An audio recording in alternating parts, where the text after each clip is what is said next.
Hi, everyone. Welcome back to Listen and Learn English. We are so excited to have you here with us today. I hope you are feeling relaxed, motivated, and ready to learn something new in a fun and natural way. Hello, friends. How are you doing today? Are you having a busy day or maybe a calm and peaceful one? We're really happy you decided to spend a few minutes with us. Yes! And today, we're going to talk about something very simple, very real, and very useful for everyday English walking in the neighborhood. Yes, just a simple walk outside your house. But guess what? It's full of vocabulary, expressions, small talk, and daily conversations. But before we start, we want to ask you something very important.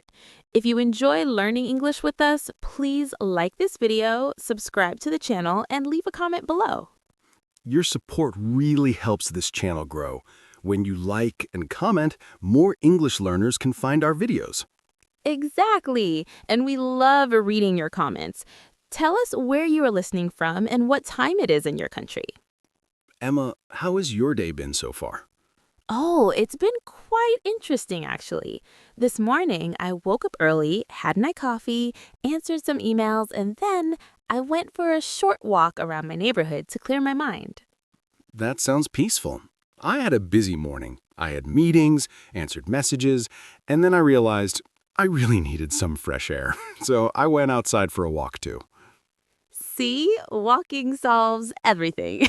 It's free, it's healthy, and it's great for practicing English in your head. That's true. Sometimes when I walk, I describe everything I see in English. It's like I become my own English teacher. That's such a smart method.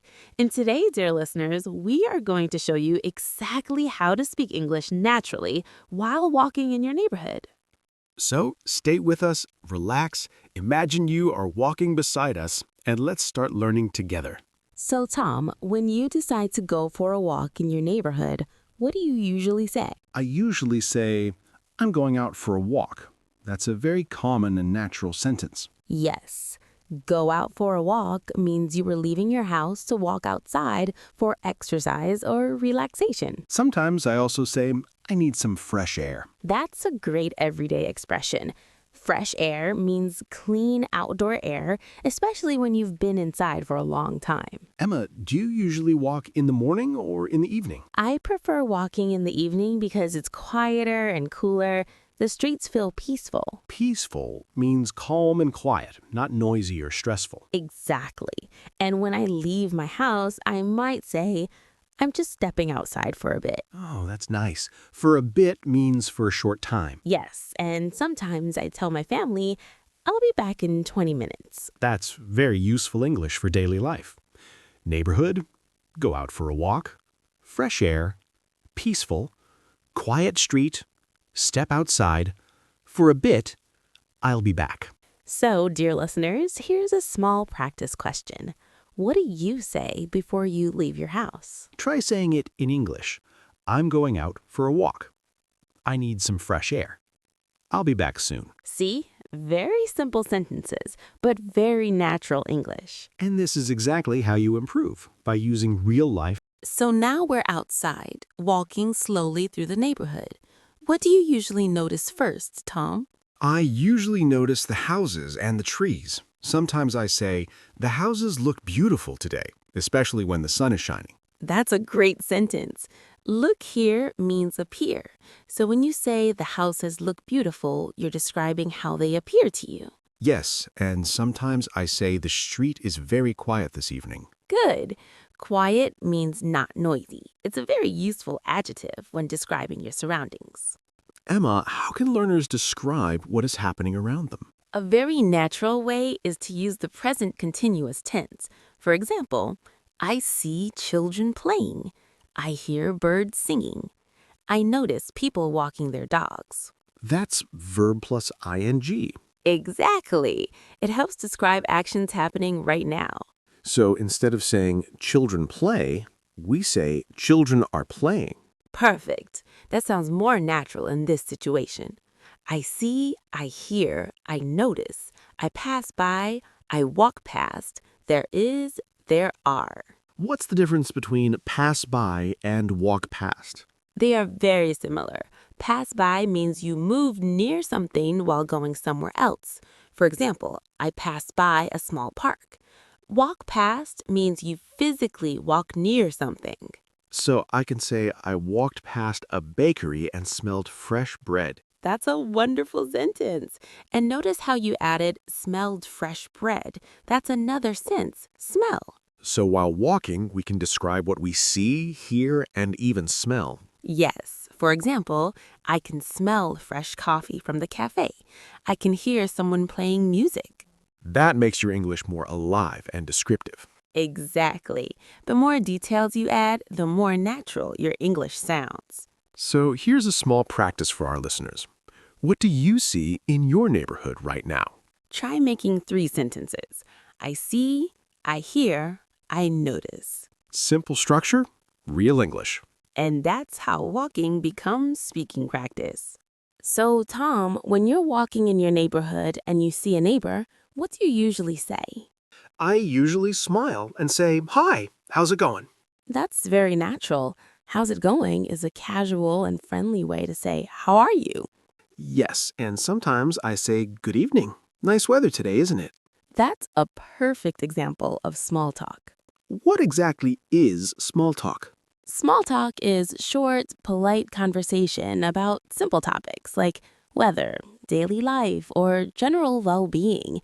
It's not deep, it's just friendly. So it's like social English. Exactly. And it's very important in English-speaking cultures. How have you been? Long time no see. Beautiful day today. It's a bit chilly this evening. Staying busy these days? I like long time no see. It sounds friendly. Yes, we say that when we haven't seen someone for a while. Eva, what if someone says, "How have you been?"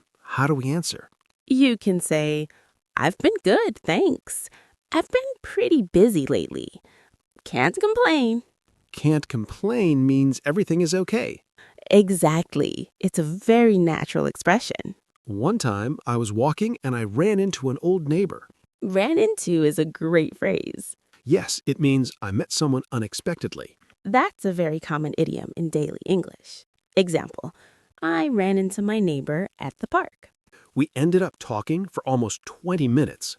Ended up means something happened in the end, maybe not planned. See, even a simple neighborhood walk can turn into a full English conversation. Yes, walking can become a speaking lesson without you even realizing it.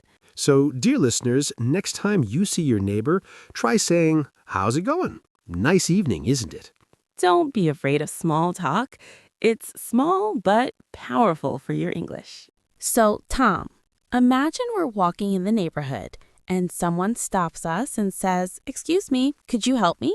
That's very common, especially if someone is new in the area. Yes. They might ask, where is the nearest park? Or how do I get to the grocery store? And this is where direction vocabulary becomes very important. Exactly. So let's teach some simple and useful phrases.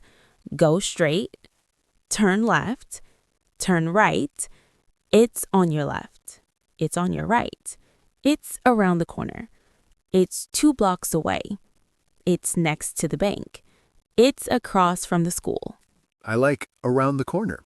It sounds very natural. Yes, around the corner means very close, usually just 1 turn away. What about 2 blocks away? A block is the distance between 2 streets in a city. So 2 blocks away means a short walking distance. So I can say, go straight for 2 blocks, then turn right. Perfect. That's a complete and clear sentence. Emma, what's the difference between next to and across from? Good question. Next to means beside something. Across from means on the opposite side of the street. So I can say, the cafe is across from the pharmacy. Exactly. Let's make a longer natural sentence. Okay. You walk straight down the street, turn left at the traffic light, and the park will be on your right. That sounds very fluent.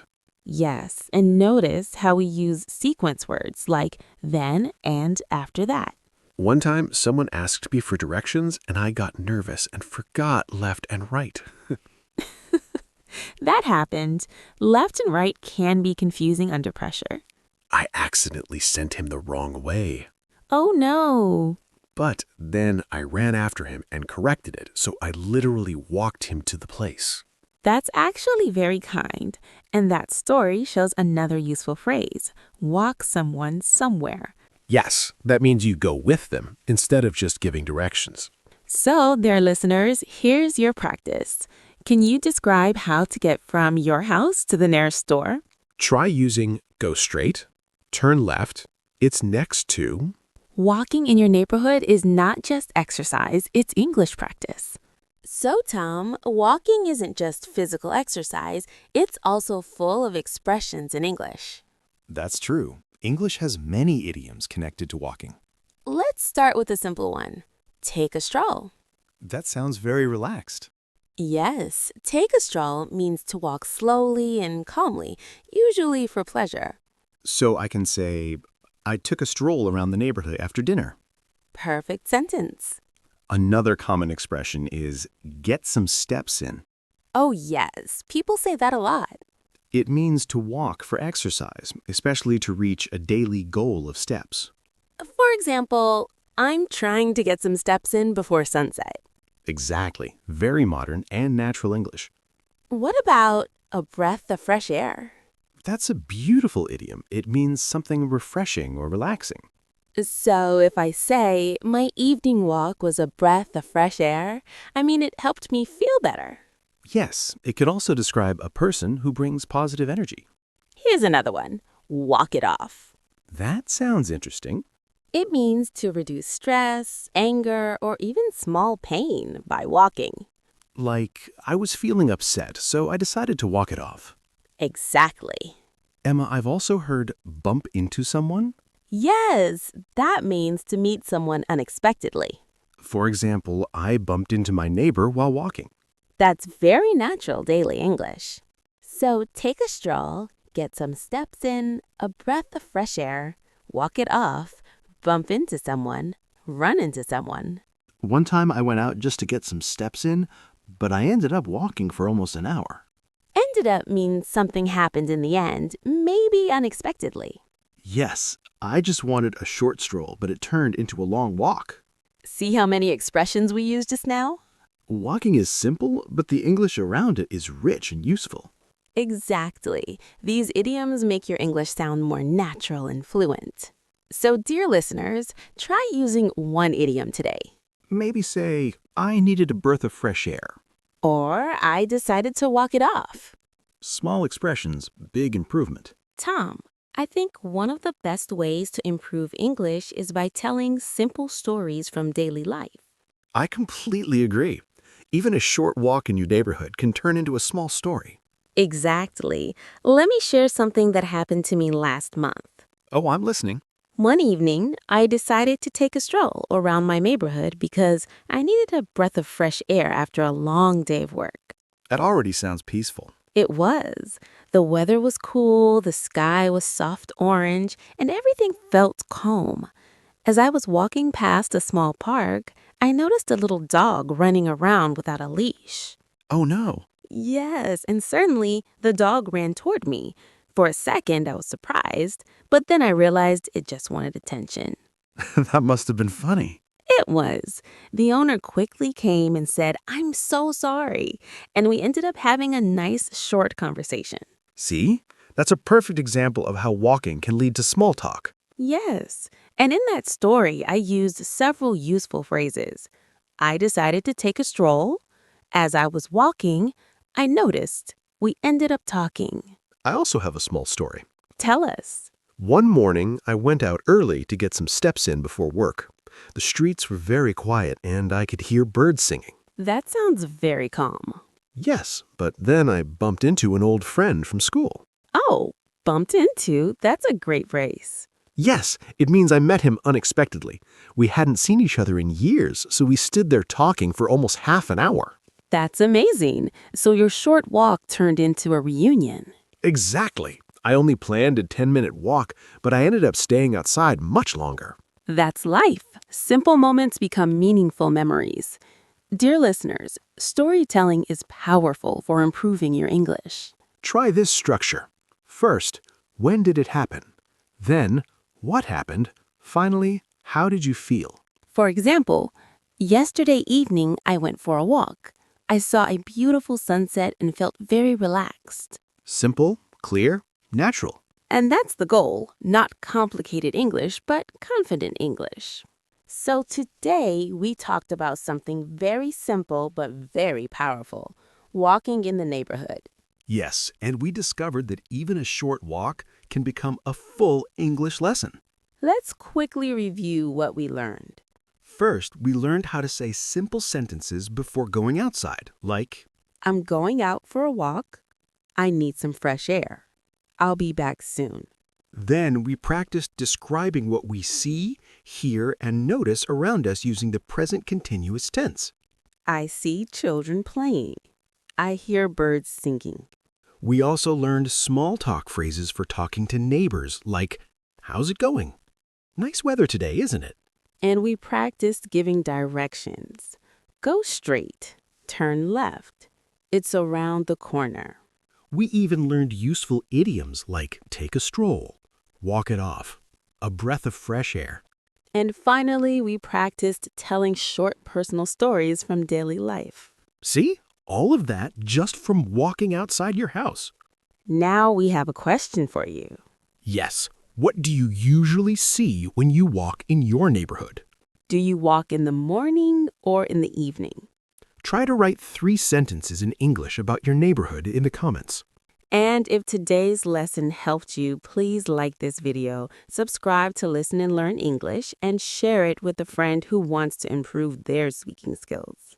Your support helps us continue creating calm, friendly, real-life English conversations for you.